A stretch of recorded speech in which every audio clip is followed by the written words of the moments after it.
And since then, he became and grew to become one of the most important labs in UK. The topic of today is the development of a new alignment system. Welcome. Thank you. Thank you very much. Good afternoon. I'd like to start with asking a question. How many different aligning systems do you know of?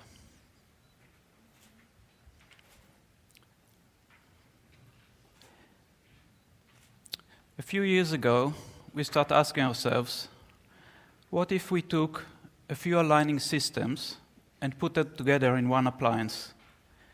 The reason we wanted to do it is because we wanted to benefit from the advantages of all these appliances and hopefully eliminate some of the disadvantages of these aligners. We took the biomechanics of fixed brackets, biomechanics of clear aligners, biomechanics of spring aligners, and we came with this aligner, and we call it the Nimrod aligner. In order to invent anything or develop anything, we need three things. We need, first of all, a good computer assistant design. Then we need a good research and development guy.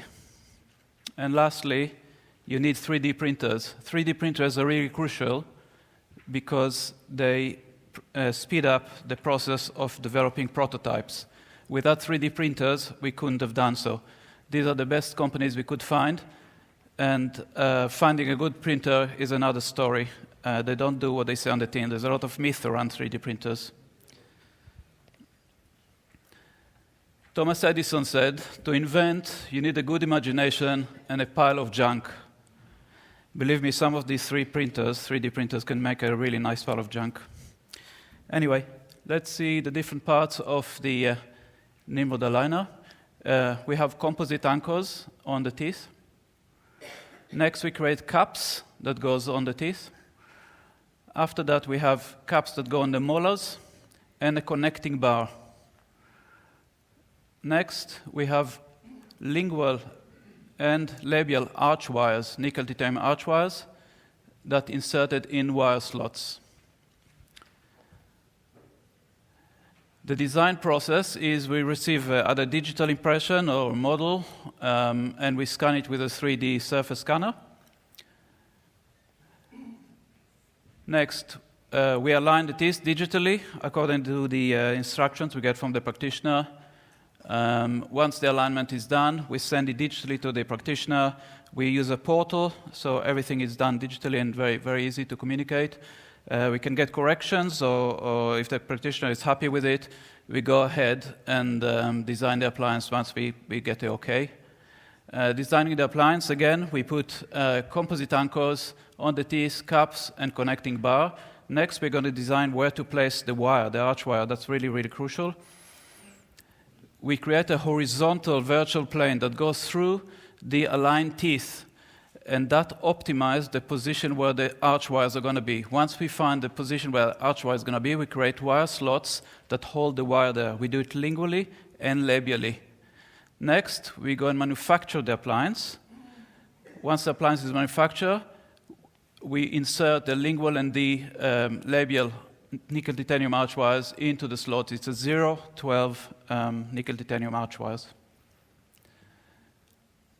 Next thing, once we were happy with the design, we had to create two more versions of it. First of all, is if we need the expansion, we simply preset the molars in a more sort of buccal position, and the connecting bar is acting as a spring. It's a very flexible material, and we can play with the thickness of it. We can make it more rigid or less, and it acts as an expander. And the rest of the teeth continue to be aligned while we expand the molars. The other version of the appliance is in the cases where there's some sort of deep bite, in this case where the lower teeth are biting on the upper front teeth, and we would want to open the bite a little bit, and it's very easy to do it with a 3D program. You just increase the posterior bite plane and open the bite, and allows the teeth to move freely. Finding the right material was a real long journey, and we were actually ready with the appliance before the material appeared in the market. But once the material appeared in the market, we started making the appliance, and the first thing we were concerned about is how much forces does it generate. We used this gadget to measure. We took a lot of measurements, and we came with average between 75 and 250 grams, which is more or less within the safety region. In addition, the appliance needs to be worn for about 16 hours a day. So this together gives a break and rest for the roots, and we considered it safe to wear and to use. Let's see the different movements the Nimrod aligner can do. First of all, let's see mesial and distal movements along the arch. There's two ways that it can generate those movements. First of all is by using a power chain. We can insert power chain on the arch wire and sleeve it to the premolar or canine or whichever we want to move distal. The connecting bar, which lies on the palate or the sublingual area, is used as a very good anchorage, and it generates very, very nice forces. The other way to move teeth along the arch is by the dual arch wires, night-eye arch wires, provided we create enough IPR that this will simply drift, like in spring aligners, they drift mesial or distal according to the space we created. All the rest of the movements, extrusion, intrusion, labial, lingual, rotation, uprighting, and torque happening simultaneously. Those cups sitting firmly on the teeth with the composite anchors, and the wires simply move the teeth into position. It speeds up the process a lot. But cases where the crowding is heavier and we cannot put all the caps initially, we'll have to use more than one aligner. So first of all, in this case, for example, we'll distalize those teeth with power chains and develop the arch, widen it a bit, and then we create another appliance which would sit on the teeth once they are revealed or more exposed. Next, we went to do a little study to see if the Nimrod aligner can actually alleviate some of the typical disadvantages of other aligning systems. So let's start with fixed brackets. First thing is when the patient comes to fix the brackets on the teeth, it's quite a lengthy process. It's not comfortable for the patient. It's quite strenuous for the practitioner to stick brackets on. Then the arch wires, ligatures, all this process. With the Nimrod aligner, you simply get a stent, bond the composite anchors on, and the appliance is pre-made. You just basically click it in, and the patient can go. Next problem is the sharpness of brackets. We know patients use comfort wax because it's sore on the lips, and especially with lingual brackets, it's really sore on the tongue. With the Nimrod aligner, you have wire slopes which are really rounded and smooth and anatomically friendly. Patients report that it's really comfortable to wear. Next problem is hygiene and aesthetic problems. We have gum inflammation with brackets. We've got a problem of keeping the teeth clean, and the embarrassment of eating in public. Food gets stuck. With the Nimrod aligner, again, you can take the appliance out. The patient can enjoy time off without it, can socialize, can clean the teeth properly. The gums can recover, and obviously the appliance itself can be cleaned. Just put it in a glass of water with a tablet, and it's clean. Lengths of treatment with fixed appliance, we know it's very long. You change wires. There's all these first, second, and third order, especially the finishing can go forever. With the Nimrod aligner, because all the movements are happening simultaneously, the treatment speeds up considerably, and it proves to be a very, very fast moving appliance. Debonding of brackets, again, slows the treatment. Once the brackets come off the teeth, they stop moving. Patient have to take time off, and perhaps waste time in the practice. The Nimrod aligner, the composite rarely debond, and even if debond, we saw the cases where it continued to work, so there's no really waste of time.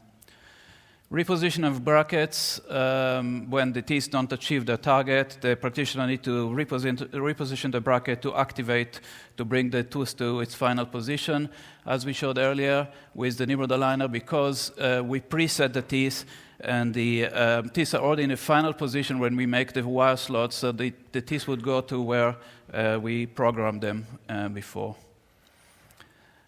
Tooth resorption, again, a big problem with fixed appliance. With the Nimrod aligner, because we have a break of appliance needs to be worn up to 16 hours a day. We believe that it would solve the problem of root resorption because the roots have time to recover from the pressure. Nimrod aligner versus clear aligners. Some patients report that first time they wear their aligner, it feels a bit like a kick in the tooth. It's very painful. Nimrod aligner, nickel titanium wires are light force, and patients feel the pressure right away, but it's never too much force that they cannot tolerate it. Clear aligner is normally active for 7 days, and if we don't do enough IPR, we lose the target of the aligner. The next aligner will not fit or will be really, really tight on the teeth. So more aligners, finishers, refiners, all this will have to be made. With the Nimrod aligner, if you haven't done enough IPR, one appointment, just do another one. In the next one, it's still active and it's working. Rotation with clear aligners, especially with narrow incisors or very rounded premolars or molars, rotations are difficult to achieve. With the Nimrod aligners, we show that the lingual, the dual arch wire is really efficient in rotating teeth. So again, it's a good advantage. If we need to expand with clear aligners, again, it requires a large number of clear aligners that lengthen the treatment time and obviously makes it more expensive. Nimrod aligner, we just preset the molars, and we can also connect it to the premolars if you wish, and the rest of the teeth continue to be aligned. So no time wasted, and it doesn't cost more. It's very easy to do on a 3D program. Nimrod aligner versus spring aligners. Spring aligners designed to move only 4 teeth, 4 incisors, while the Nimrod aligner can move 5 to 5 and also widen the molars. Spring aligners are very good at labial and lingual movement and a bit of rotation, while as we showed, the Nimrod aligner can move teeth in all directions, so obviously it's much more versatile. Spring aligners are bulky, and patients when they wear them, they salivate and spit a lot, and many patients don't cope with them, they don't wear them. With the Nimrod aligner, the wire slot, the overall thickness of the appliance from each aspect is only 2 millimeters. So including the wire slot and the cup itself, it's only 2 millimeters. If you compare it to a bracket, the thickness of a bracket is 3 to 3.5 millimeters. So it's very comfortable to wear. All the patients that used it felt immediately they could use it. There was no adjustment period. Okay, let's see some of the patients we tried it on. I mean, most of the things I'll show you here is mainly prototypes, and as we were going along with developing the appliance and making it more efficient, obviously we wanted to see that the biomechanics works well, and that encouraged us to continue with the research and the development of it. So first is Sally. She volunteered to try it. She is a good friend of ours. She is a professional dancer from New York, so we hoped her roots are agile and flexible as her body is. We try to take this down upright, the left central, and take it down, and also push this one out a little bit. So that's one of our first trials, and indeed it worked quite well. We were really encouraged by it. Next was Rachel. Rachel wanted the upper arch obviously widened a bit and rounded, and some minor alignment on the lower teeth. Rachel was pregnant, and she said she has 4 months to due date, so she gave us 4 months to do it. We said to her, you need to pray to get this in 4 months. So she said, oh, no problem. My husband is a vicar. He'll do the praying. You'll do the tooth movement. That's fine. So here we cut cups from a clear aligner, actually, and we put some real brackets on.